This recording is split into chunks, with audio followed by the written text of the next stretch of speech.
Alhamdulillah wa kafa wa salatu wa salam ala nabina Mustafa amma ba'd.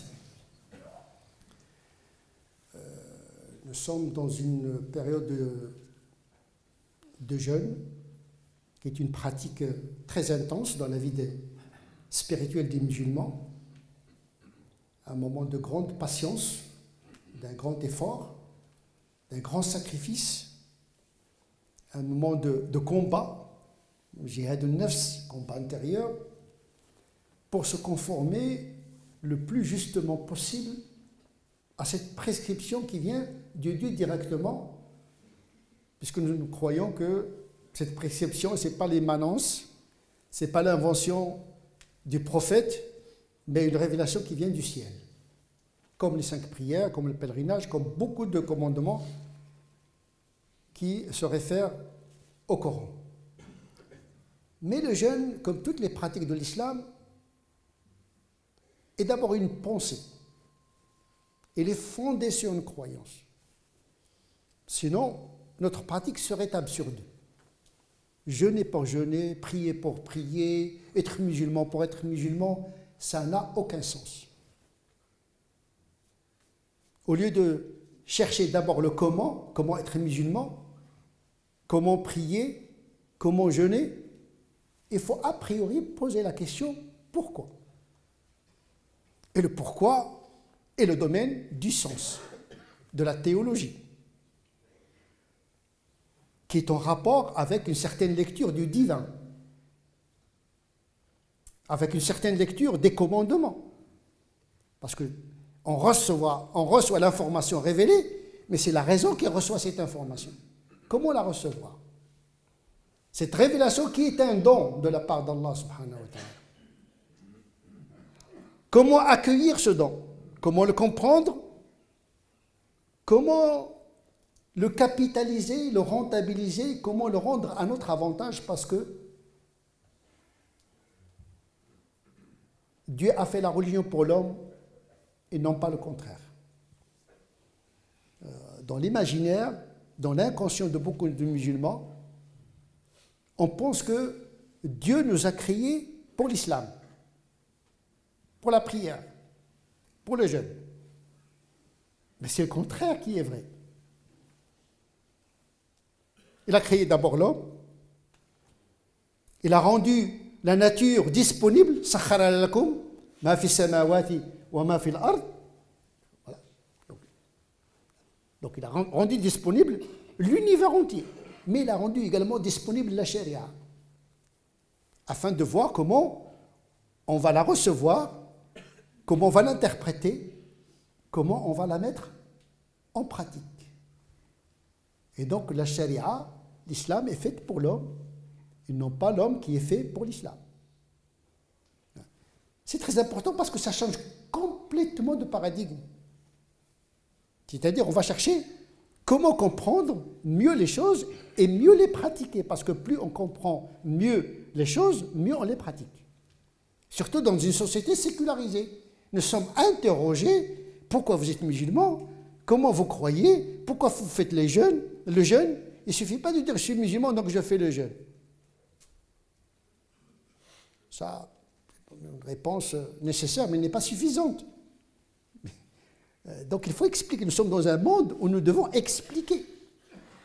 D'abord pour nos enfants, parce que c'est très important, parce que nos enfants ils reçoivent des informations d'autres émetteurs.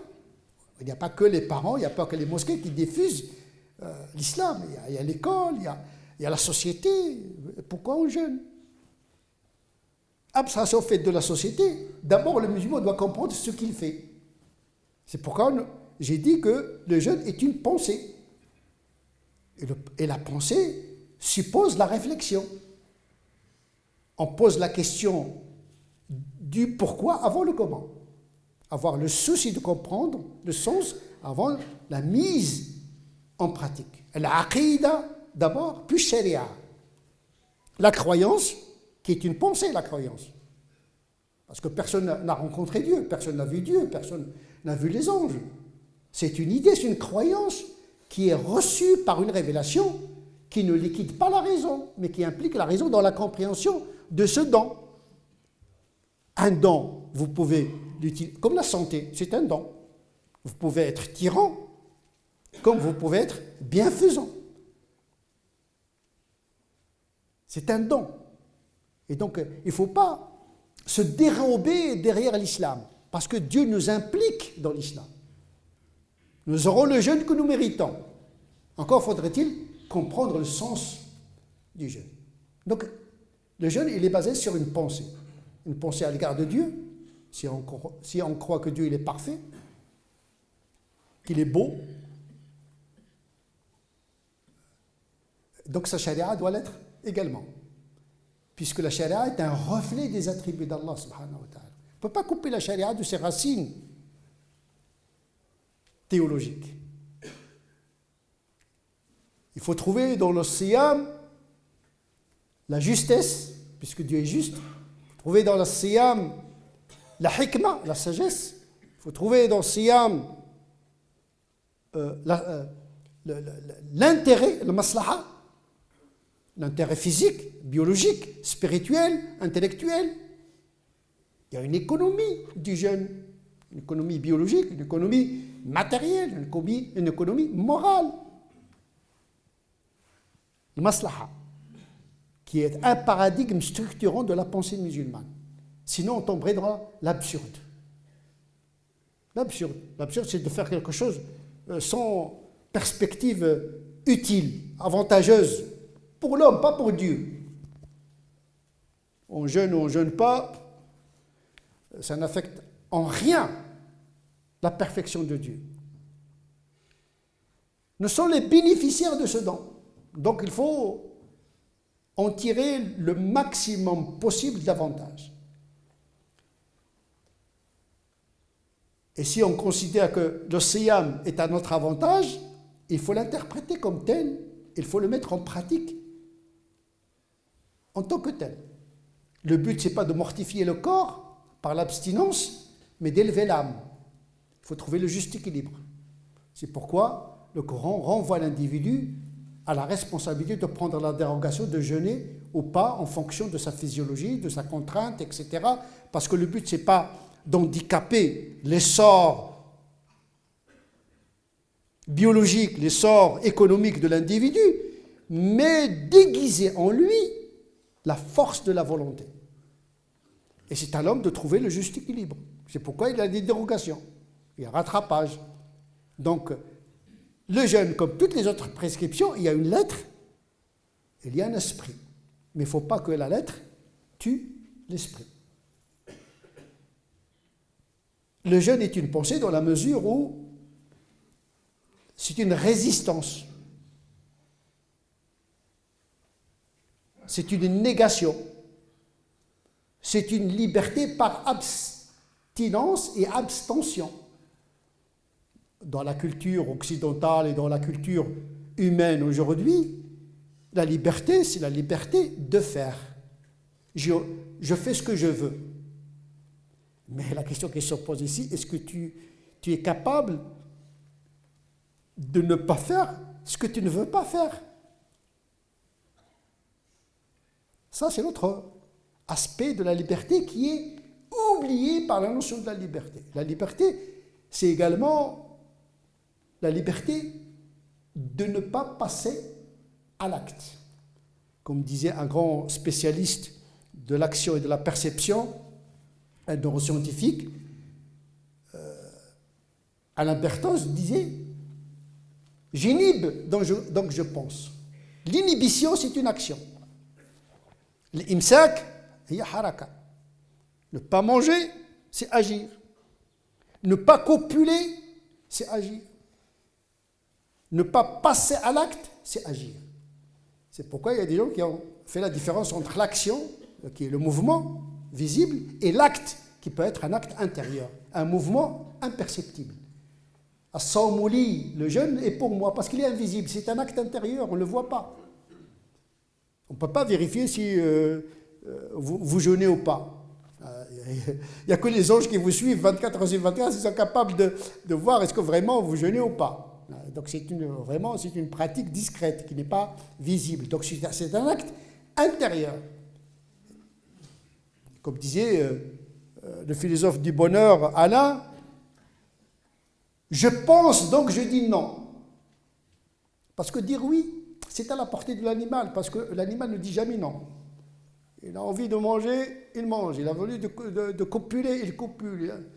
Rien ne l'arrête si ce n'est qu'un obstacle extrinsèque. Il n'a pas un frein de la conscience intérieure qui l'arrête. Alors que l'homme, il est capable de le faire. Et donc, il se distingue par rapport à l'animal dans la mesure où il est capable de ne pas faire par un empêchement intrinsèque, de par sa conscience. Mais c'est une absence, c'est une inhibition qui n'est pas absurde parce que c'était une recherche d'équilibre entre l'action et l'inaction. Quand est-ce qu'il faut manger, quand est-ce qu'il ne faut pas manger. Le jeûne ne touche pas à la faim physiologique. Quand quelqu'un a atteint à une faim physiologique qui pourrait perturber son mental, sa santé, il a la dérogation de manger. Ce que le jeûne vient corriger, c'est la faim culturelle, c'est-à-dire on est habitué à consommer d'une certaine manière, en vérité on consomme plus qu'il en faut. Donc, le jeûne restitue cet équilibre de maîtrise de soi. Donc c'est une pensée. Ne pas manger, ne pas boire, ça relève de la pensée qui est le propre de la liberté de ne pas consommer.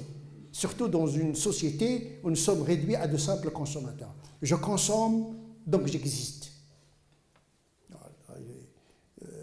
Votre montre, votre voiture, votre femme, votre mec, comme on dit les jeunes, c'est l'avoir. L'être disparaît dans l'avoir.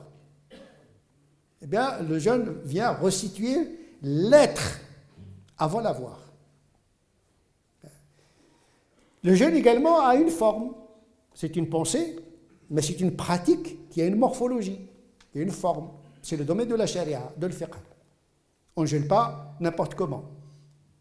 Et le propre d'un rite, c'est d'unifier la communauté spirituelle en question. Tout le monde fait le même jeûne. C'est une pratique égalitaire. Le jeûne du riche est le même que celui du pauvre. Parfois, le pauvre trouve plus de facilité à jeûner que le riche. Et là, le jeûne, il vient faire descendre le riche au niveau du pauvre pour faire l'expérience de la vulnérabilité. Parce que vous ne pouvez pas être généreux si vous n'avez pas l'expérience de la privation. On partage la faim avec le pauvre pour mieux partager le don par la suite. C'est ça le sens également. Et donc, il y a une forme commune à tout le monde, sauf exception pour les gens qui ont des excuses. Pas en fonction de leur richesse, mais en fonction de leur capacité de jeûner. Celui qui est malade, qui est en voyage, qui a un travail très pénible, qui pourrait mettre en danger sa propre personne ou bien son entourage. Mais c'est à l'homme ou la femme en question qui doit prendre la décision de ne jeûner ou de ne pas jeûner. Ni un mufti, ni un alim, etc. Quand le Coran dit « Man kana maridan », celui qui est malade, il a la dérogation de ne pas jeûner, le Coran ni la Sunna n'ont décrit le degré de la maladie, puisqu'ils ne sont pas égaux devant la souffrance. Il y a ceux qui résistent, on n'a pas le même corps, on n'a pas la même psychologie, et donc c'est laissé à la conscience propre et libre du croyant de jeûner ou de ne pas jeûner. Sinon, il ferait le jeûne pour autrui, pour la société, pour papa, pour maman, etc. Et là, le jeûne est dévié de sa trajectoire. Puisqu'on jeûne uniquement pour Allah subhanahu wa ta'ala. Donc, je dois vraiment conserver cette pratique entre moi et mon Créateur. Je n'ai pas à juger l'autre qui ne jeûne pas. Je ne sais pas ses excuses. Qu'il me dit je suis malade, je n'ai même pas à demander l'autre pourquoi il jeûne ou pourquoi il ne jeûne pas. Parce que c'est la liberté. Toute religion imposée, elle perd son esprit.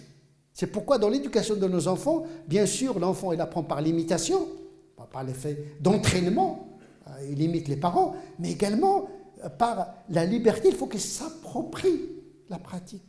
Il faut rendre le jeûne désirable. Et pour le rendre désirable, il faut l'expliquer.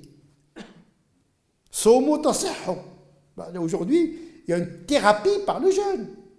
Ça veut dire qu'on n'est pas perdant quand on jeûne. Ça demande un petit peu d'une résistance contre les aliments addictifs, parce que chacun a ses addictions.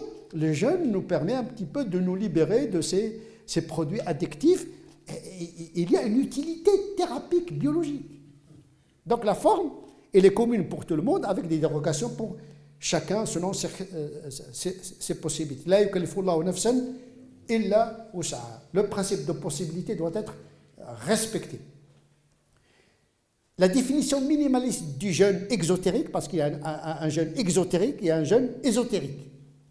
Comme il y a un jeûne conforme à la lettre, il y a un jeûne qui est conforme à l'esprit du message. La forme est commune, s'abstenir de manger et de boire et d'avoir un rapport sexuel depuis l'aube jusqu'au coucher du soleil, c'est la définition minimaliste. Après cette définition, il y a d'autres critères de validation du jeûne en fonction des doctrines canoniques qu'on trouve dans les ouvrages canoniques. Si tu fais ceci, ton jeûne est invalide. On ne dit jamais ton jeûne n'est pas acceptable, n'est pas accepté, parce que accepter ou pas accepter un acte, c'est le propre de Dieu subhanahu wa ta'ala. Le faqih, il parle de validité, d'invalidité. Le faqih, le savant, il dit ça c'est juste, ça c'est pas juste, ça c'est valable, ça c'est pas valable. Mais il n'a pas le droit de dire votre jeûne n'est pas accepté, votre prière n'est pas acceptée. Qu'est-ce qu'il en sait? Parce que seul Dieu va juger le jour du jugement dernier. Peut-être on fait des erreurs, peut-être on a des mauvaises interprétations, peut-être on a des faiblesses que Dieu sait et que les hommes ne savent pas. On ne peut pas entrer dans ce domaine d'acceptation ou de non-acceptation d'une pratique religieuse. Encore moins de l'imposer à autrui, parce que dès que vous imposez votre religion, votre pratique à autrui, vous trahissez l'esprit de votre religion, dont le propre, c'est l'appropriation libre et volontaire de la croyance et de la pratique de l'islam. Même avec nos enfants. On veut que nos enfants soient des musulmans intelligents, pas bêtes et disciplinés. On ne veut pas des gens qui sont disciplinés et bêtes. Il faut que nos enfants sachent pourquoi ils jeûnent, pourquoi ils font les choses. C'est très important d'expliquer. Parce que nous sommes sommés d'expliquer notre religion et nos pratiques. Nous sommes dans un monde où tout le monde nous regarde. C'est fini où les quartiers sont hermétiques, où le Maroc, Algérie, Tunisie, les villages, où les gens vivent dans les mêmes codes culturels. Nous sommes dans un monde mondialisé. Tout le monde regarde tout le monde.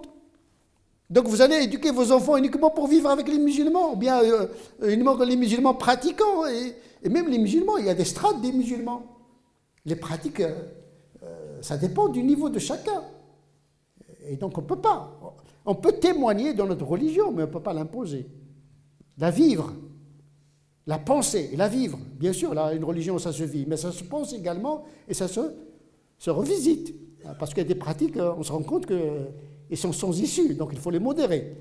Et donc il y a une forme exotérique du jeûne, tout le monde la connaît, mais malheureusement, parfois, on encombre le jeûne par des petits détails. Il ne faut pas mettre le parfum, il ne faut pas mettre le maquillage, il faut un pantalon, il ne faut pas écouter la musique. Ça n'a rien à voir avec le jeûne, tout ça. Bien sûr, ce qui est interdit en dehors du jeûne, l'est a fortiori pendant le jeûne, mais ça n'a rien à voir avec la validité ou pas du jeûne. Le jeûne, c'est s'abstenir de manger et de boire, d'avoir un rapport sexuel depuis l'aube jusqu'au coucher du soleil. C'est ça la définition. Que fait le parfum, le maquillage, écouter la musique, il n'y a rien à voir avec cette définition-là. Les prescriptions sont indépendantes les unes des autres. Bien sûr, quand on jeûne, il faut avoir une attitude morale conséquente. C'est le deuxième côté de la forme du jeûne, qui n'est pas une condition de validité du jeûne, mais une condition de perfectionnement du jeûne. Être droit, ne pas regarder ce qu'il ne faut pas regarder, il ne faut pas écouter ce qu'il ne faudrait pas écouter, le faux témoignage. Le prophète sallallahu alayhi wa sallam a mis en garde le jeûneur qui jeûne, mais qui fait les faux témoignages et qui est violent pendant le jeûne. Le prophète dit, celui-là, qu'il laisse son jeûne est inutile. Ça ne veut pas dire qu'il est invalide, mais ça veut dire que son jeûne est altéré.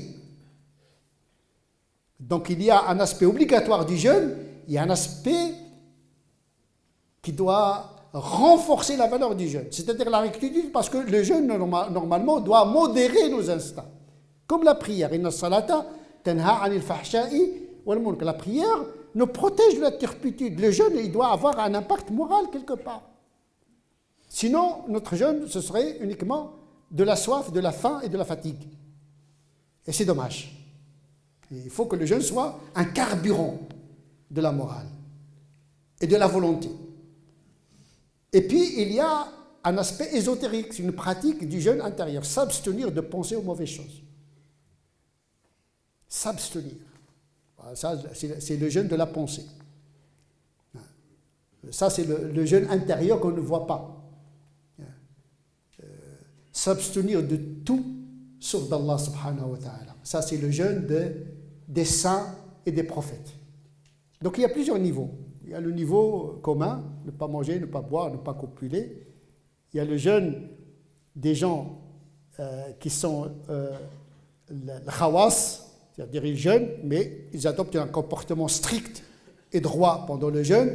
Il y a le jeûne des saints, ou bien les élus, khawas ou le khawas, les élites des élites, c'est-à-dire le jeûne de la pensée et du cœur, c'est-à-dire l'abstinence, ne plus penser aux choses matérielles et remplir toute sa journée par une pensée dirigée vers la transcendance, sauf des pratiques de ce bas monde qui s'inscrivent dans un projet de l'au-delà.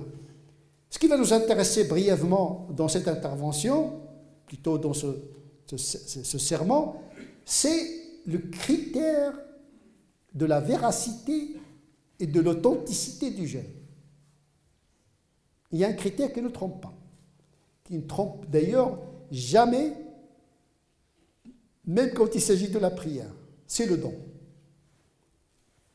As-sadaqatu burhan. L'aumône est une preuve de la foi. Quelqu'un qui jeûne, qui fait la prière, qui est musulman, mais qui vit totalement dans l'égoïsme. Il consomme pour lui. Il n'y a que sa petite personne qui l'intéresse. Généralement, ce sont des petits musulmans. Ils vivent petits, ils mourront petits. Par contre, le musulman qui vit pour les autres, il vit grand, il meurt grand parce qu'il laisse derrière lui des œuvres. Et les œuvres, c'est le don. Le jeûne, c'est pour toi, mais qu'est-ce que tu as donné pour les autres? Dieu t'a donné le jeûne, t'a donné la santé, etc. Mais est-ce que tu as fait comme Dieu? Tu as donné? Puisque toi-même, tu es un don de Dieu. Le jeûne est un don. Le monde est un don. Tout ce que tu as vient de Dieu, partage-le. Alors que tu es dans un moment où tu es presque comme un ange. L'ange ne boit pas, ne mange pas, ne copule pas. Donc tu es dans le peut-être premier ciel, deuxième ciel. C'est le moment où tu es le plus disponible à donner. Si tu ne saisis pas cette occasion pour être généreux, quand est-ce que tu vas le faire? C'est pourquoi le coefficient spirituel, le mérite, pendant le mois de Ramadan est beaucoup plus élevé qu'en dehors du mois de Ramadan. Parce qu'il n'y a pas de raison d'être égoïste pendant le mois de Ramadan. Parce que normalement, le jeûne t'ouvre sur l'expérience de la vulnérabilité. Tu sais ce que ça veut dire être privé. Ben, tu te prives pour donner. Pour toi-même, pour ta famille, être généreux envers sa famille, sa communauté. Les mosquées, les institutions religieuses. On est dans un État laïque, il ne faut pas attendre que la République vous termine le chantier de ce nom. Hein. Ça fait des années, ce chantier n'arrive pas à se terminer. Qu'est-ce qui se passe? Pourtant, il y a beaucoup d'argent chez les musulmans. Il n'y a pas que des pauvres. C'est pas normal. Celui qui fait un don, il le fait pour soi-même. Surtout dans un domaine où personne ne va nous donner de l'argent. On ne va pas prendre l'argent de l'étranger, ni de la République, etc. Si on ne construit pas nos mosquées, nos institutions pour nos enfants, entretenir une communauté spirituelle, qui va le faire? Il faut vivre pour les nouvelles générations. Donnons pour nos enfants et nos petits-enfants. Pensons aux autres également. Mais également, surtout quand les mosquées ont une fonction sociétale, d'information de la religion auprès de la société, etc. Celui qui n'arrive pas à contribuer par le savoir, qu'il contribue par le don, par la bonne parole, au moins par la bonne parole. S'il n'arrive pas à donner, qu'il n'empêche pas les gens de donner. Ils sont avares, non seulement ils sont avares, mais empêchent les autres d'être généreux. Parce que généralement, celui qui ne donne pas, il justifie son avarice par des arguments. Non, au moins si on est incapable de donner, il faut faire la promotion de la générosité, même si nous-mêmes, nous sommes incapables de donner. C'est la moindre des choses. Eh bien, le don également pour toute la société. Et le don n'est pas uniquement matériel. C'est par le regard, par l'attention, la sollicitude. Ça se vit d'ailleurs dans la famille. C'est le mois de la réconciliation dans les familles. Nos familles, c'est à l'image de la famille française. Des familles composées, recomposées, décomposées, des divorces, des tensions, des violences, etc. Et il faut qu'on vive ce mois de Ramadan dans nos foyers. C'est bien de remplir la mosquée pendant le Tarawih, mais le problème c'est qu'on vide nos foyers. Faites Tarawih chez vous. Réunissez vos enfants et faites la prière avec vos enfants. Vous n'êtes pas obligé de venir faire Tarawih à la mosquée. C'est une option. Ce qui est optionnel, il devient très important chez nous. Et ce qui est très important, on le néglige totalement. La taj'alou buyutakum qubura. Ne rendez pas vos foyers comme des tombeaux. تعمر لي الجامع بارك عليك الصلوات الواجبة. Viens pour la salat al-Isha, الظهر. Bien sûr, on vient faire la prière, mais la prière obligatoire, la prière surrogatoire, le mieux c'est de la faire chez soi, comme a dit le prophète sallallahu alayhi wa sallam. Innama ya'muru masajid Allah. Ceux qui remplissent les mosquées, ce n'est pas ceux qui consomment la spiritualité, mais ceux qui donnent de l'argent pour construire les mosquées. À quoi ça sert de remplir une mosquée qui est de 24 heures? Ça fait des années qu'elle est en chantier.